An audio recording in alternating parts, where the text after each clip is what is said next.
नमस्कार। आज हम चेहरे पे बनने वाली जो हाइपर पिगमेंटेशन है इस पे चर्चा करेंगे।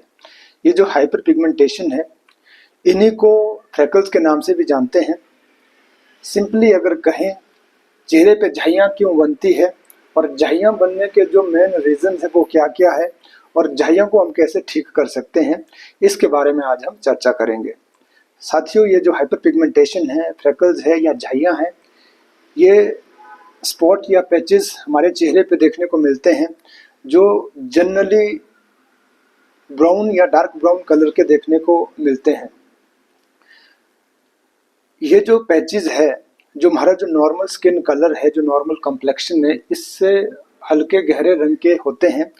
ब्राउन और डार्क ब्राउन कलर के साथ साथ ये पेल येलो, येलो, ब्लैकिश और रेडिश डिस्कलरेशन के रूप में भी देखने को मिल सकते हैं। यद्यपि ये जो झाइयाँ है या फिर डिस्कलरेशन है या फ्रेकल है, ये पूरे चेहरे पे हो सकती है, लेकिन ज़्यादातर ये जो झाइयाँ है ये हमारे चिक एरिया पे देखने को मिलती है और काफ़ी बार ये जो अपर लिप्स है या लिप्स के अराउंड यहाँ भी ये देखने को मिलती है। चेहरे के साथ साथ अपर बैक, चेस्ट और अपर आर्म में भी ये प्रॉब्लम हो सकती है। ये जो झाइयाँ है या फिर फ्रेकल्स है, ये महिलाओं में होने वाली एक बहुत कॉमन समस्या है। चूंकि ये महिलाओं के सौंदर्य से जुड़ी होती है तो बहुत सारी महिलाएं इससे कंसर्न्ड होती है। झाइयों के बनने से जो चेहरे का नूर है वो कम हो जाता है, चेहरे का जो कम्प्लेक्शन है वो डार्क हो जाता है और इस पे स्पॉट्स, धब्बे बनने के कारण महिलाएं अक्सर झाइयों से रिलेटेड ये कंसर्न उनका रहता है कि आखिर ये जो झाइयाँ हैं ये क्यों बनती है, क्या क्या रीज़न इसके हो सकते हैं। क्लिनिक्स पे भी हम देखते हैं मैक्सिमम जो गर्ल्स है या लेडीज़ है जिनको ये प्रॉब्लम होती है, उनका एक मेन ये इच्छा रहती है जानने की कि ये जो प्रॉब्लम है, ये जो झाइयाँ बनने की जो समस्या है, ये क्यों होती है। तो इसी के रिगार्डिंग जो मेन इसके जो रीज़न है उनको हम जानने की कोशिश करेंगे। तो सबसे जो मेन कारण है हार्मोन में बदलाव या इम्बैलेंस। और ये स्थिति कब बनेगी? सबसे पहली जो स्थिति बनेगी पुबर्टी पे, जब सेकेंडरी सेक्सुअल कैरेक्टर जो गर्ल्स में डेवलप होने शुरू हो जाते हैं। इसके कारण जब जो फर्स्ट जो मेंसेस है, जब वो पहला जो पीरियड अपीयर होता है, उस टाइम जो मानसिक बदलाव और जो हार्मोन में चेंज का होना, उसके कारण ये प्रॉब्लम हो सकती है। सेकंड, प्रेगनेंसी के जो पूरा कोर्स है और उसके बाद डिलीवरी और डिलीवरी के बाद और मेनोपॉज के टाइम, इन स्थितियों में भी सबसे ज़्यादा जो ये जो झाइयाँ हैं या फिर हाइपरपिगमेंटेशन की जो प्रॉब्लम है, ये प्रेगनेंसी और डिलीवरी के बाद ज़्यादा देखने को मिलती है। यहाँ पे एक मैं दूसरा पॉइंट आपको क्लियर कर दूँ। प्रेगनेंसी में ये जो झाइयाँ है बहुत कॉमन देखने को मिलती है सेकंड और थर्ड ट्राइमेस्टर में। इसीलिए प्रेगनेंसी के दौरान जो झाइयाँ बनती है या हाइपर पिगमेंटेशन जो बनती है, उनको क्लोज़मा या फिर मेलेज़मा के नाम से जानते हैं। सेकंड, अगर सनबर्न या फिर सन में एक्सपोजर के कारण भी ये प्रॉब्लम हो सकती है। यहाँ समझने की बात यह है कि जितनी ज़्यादा देर हम धूप में रहते हैं, महिलाएं या गर्ल्स धूप में रहती है, तो उसके कारण क्या होता है कि जो सनलाइट में अल्ट्रा वायलेट रेडिएशन है, उसके बचाव में, उसके रिस्पॉन्स में स्किन के जो मेलानोसाइट्स है वो ज़्यादा मेलानिन पिगमेंट सिक्रीट करते रहते हैं कि जिसके कारण जो आपका स्किन है वो बची रहे अल्ट्रा वायलेट रेडिएशन से। तो ये ज़्यादा जो पिगमेंट है, जो मेलानोसाइट ज़्यादा पिगमेंट सिक्रीट करते हैं एक क्लस्टर के फॉर्म में, और जो इसके कारण एबनॉर्मल डिपोजिशन आपके चेहरे पे या फिर दूसरे जगह स्किन पे ये देखने को एबनॉर्मल पैटर्न मेलानिन पिगमेंट का देखने को मिलता है। और ओवर डिपोजिशन के कारण ये झाइयों के रूप में हमें ये पैचेस या स्पॉट्स देखने को मिलते हैं। ये एक झाइयाँ बनने का मेन रीज़न है और एक डायरेक्ट रीज़न है।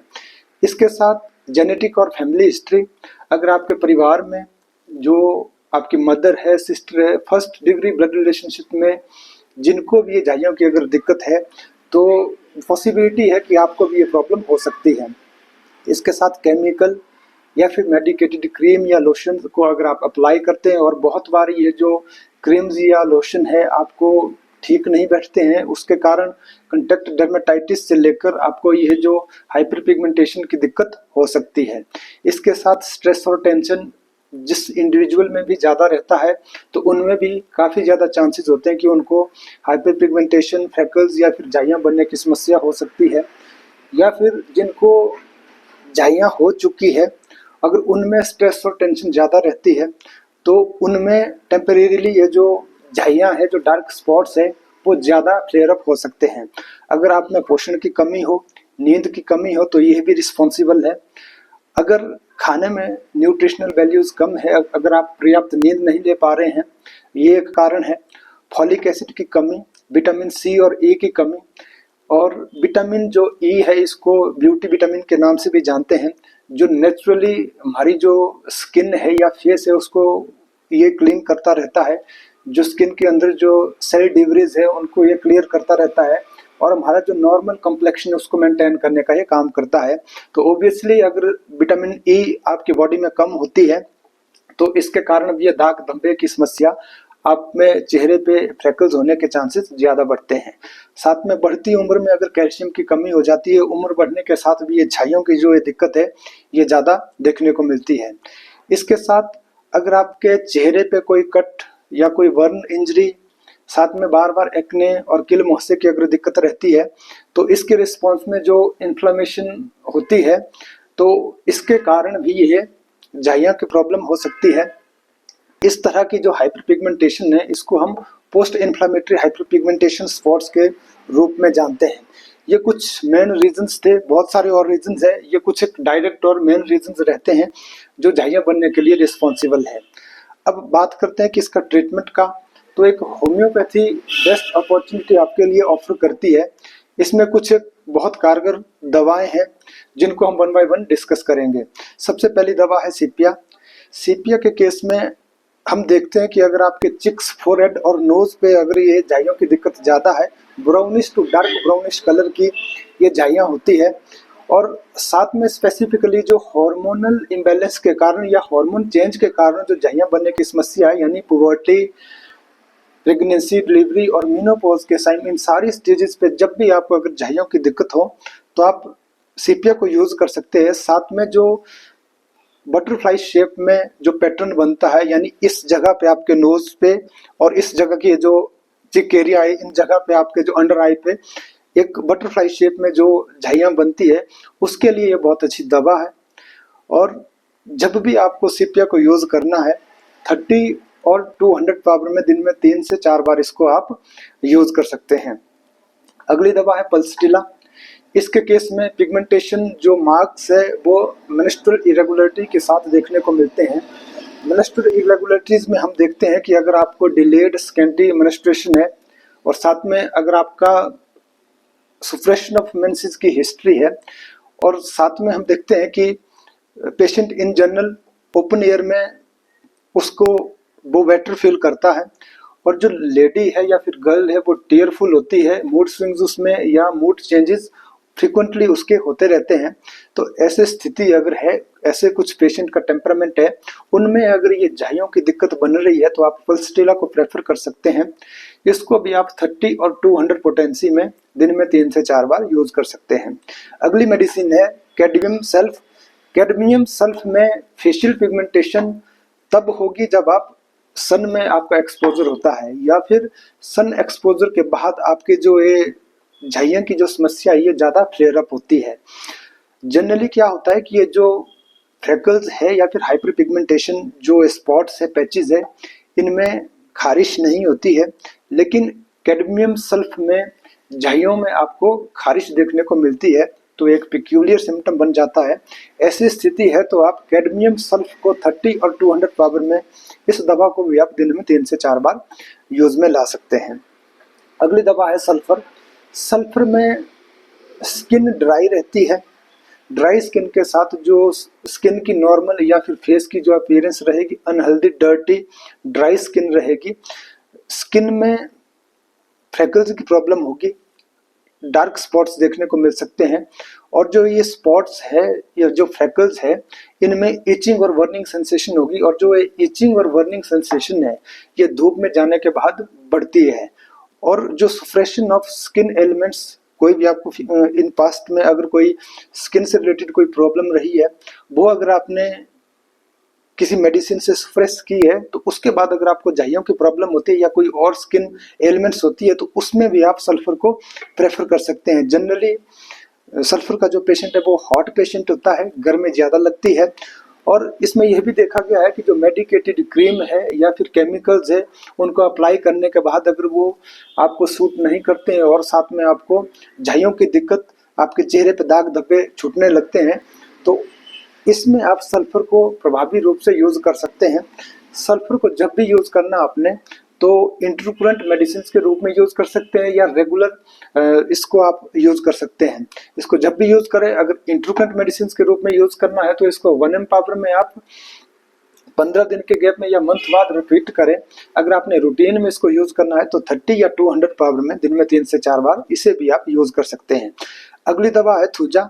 थूजा के केस में ब्राउन स्पॉट्स अगर हल्के रेज्ड, नॉर्मल जो स्किन है आपकी उससे हल्के से एलिवेटेड है, यानी जब आप इसको फील करेंगे, जो इसकी फ्रेकल्स होती हैं, इसकी जो झाइयाँ हैं थूजा के केस में, वो आपको हल्की सी उभार उसमें देखने को मिलेगा, और साथ में अगर फेस में झाइयों के साथ साथ आपको फ्लैट बॉट देखने को मिलेंगे, तो उनमें आप बखूबी थूजा को यूज़ कर सकते हैं। काफ़ी अच्छे रिजल्ट्स आपको थूजा ऐसे केसेस में देगी। थूजा को आप 1 ml पावर में 2 से 3 बूंदे 15 दिन के बाद या फिर 1 मंथ बाद इसको रिपीट कर सकते हैं। अगली दवा है सोराइनम। सोराइनम के केस में क्या होता है कि आपकी जो स्किन है उसमें डार्क पिगमेंटेशन के साथ साथ ऑयली, ग्रीजी और वैक्सी स्किन आपकी होती है। पेशेंट चिली होता है, एकदम ठंड लगती है, और जो जनरल जो एक चेहरे पे जो चमक होती है, चेहरे का जो नूर है वो कम होता है, इसमें चेहरा लस्टरलेस होता है। तो ऐसे कंप्लेंट्स के साथ अगर आपको झाइयों की दिक्कत आपको फील हो रही हो, तो आप सोराइनम को प्रेफर कर सकते हैं। सोराइनम को भी आप 200 पावर में या फिर 1 ml पावर में इसको वीकली 3 डोजेज आप यूज कर सकते हैं। अगली दवा है लेक्सिस। लेक्सिस भी सीपिया की तरह मेनोपॉजल स्टेज में अगर आपको झाइयों की दिक्कत हो, तो आप लेक्सिस के अगर सिम्टम एग्री करते हैं, पेशेंट को गर्मी ज़्यादा लगती है, सेंसिटिव, ओवर सेंसिटिव, टॉकेटिव है, तो ऐसे स्थिति में आप अगर मेनोपॉजल स्टेट, जब मेंसेस बंद होने वाले होते हैं, उस टाइम अगर ये आपको झाइयों की दिक्कत हो रही होती है, तो आप लेक्सिस को यूज़ कर सकते हैं। इसको भी आप 30 और 200 पावर में दिन में 3 से 4 बार यूज़ कर सकते हैं। अगली दवा है लाइकोपोडियम। इसमें ग्रीनिश येलो कलर की डिस्कलरेशन हमें देखने को मिलती है। ब्राउन कलर के स्पॉट्स हमारे नोज के आसपास देखने को मिलते हैं, और ब्लू सर्कल आइज के अंडर, आइज के अराउंड हो सकते हैं।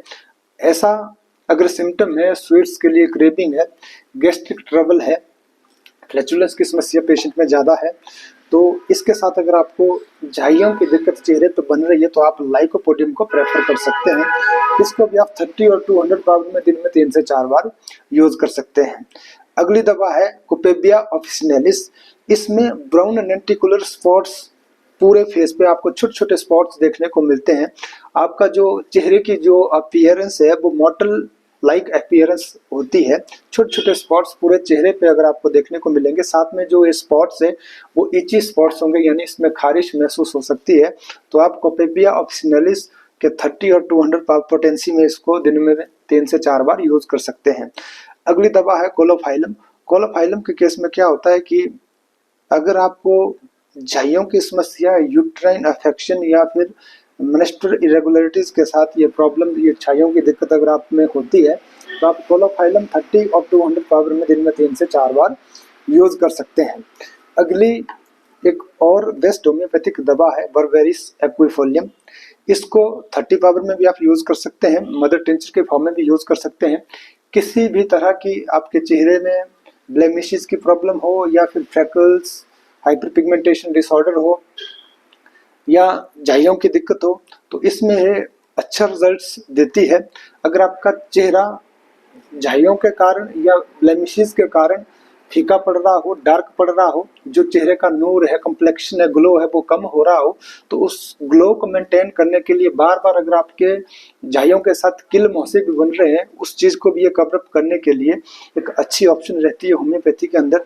जब भी आपको चेहरे को क्लियर करने के लिए जो नॉर्मल आपका जो डार्क कॉम्प्लेक्शन है उसको अगर आपने क्लियर करना है, अपनी झाइयों को भी क्लियर करना है, तो आप इसको सबसे बेस्ट है कि आप मदर टिंचर की फॉर्म में यूज करें।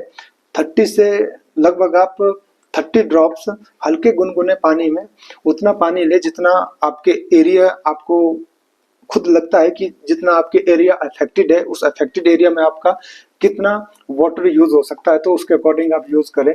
एक रफ आइडिया है कि 3 चम्मच पानी में आप 20 से 25 बूंदें ऐड कर सकते हैं। वो जो लोशन तैयार होता है उसको आप पहले अपने चेहरे को साफ करने के बाद, जो भी आप फेस वॉश यूज करते हैं उसके बाद अच्छे से ड्राई करने के बाद जो लोशन है उसको आप कॉटन से अप्लाई कर सकते हैं। इसको आप दिन में 2 से 3 बार यूज कर सकते हैं और कंटिन्यू इसका यूज आप मंथ तक रखें। आप देखेंगे धीरे धीरे जो आपका चेहरे का जो नूर है, जो डार्क स्पॉट्स है, ब्लेमिशेस है, वो आपकी कवर अप होती रहेगी। साथियों, ये थी आज के लिए जानकारी, लेकिन हमेशा की तरह आज भी मैं आपसे रिक्वेस्ट कर रहा हूँ, ये जितनी भी जो मेडिसिन है इनको आप एक अच्छे डॉक्टर की सलाह से यूज में लाएं, क्योंकि हर एक दवा की जो पोटेंसी है, डोज की जो रिपीटेशन है, अगर मेडिसिन में चेंज करना है तो मेडिसिन वाइज या पेशेंट टू पेशेंट अलग अलग हो सकता है। तो आपको किसी तरह का नुकसान ना हो और अच्छा रिजल्ट आपको देखने को मिले, तो इसके लिए आप ये जो दवाएं हैं उनको आप डॉक्टर के एडवाइस से ही यूज में लाएं। Thank you.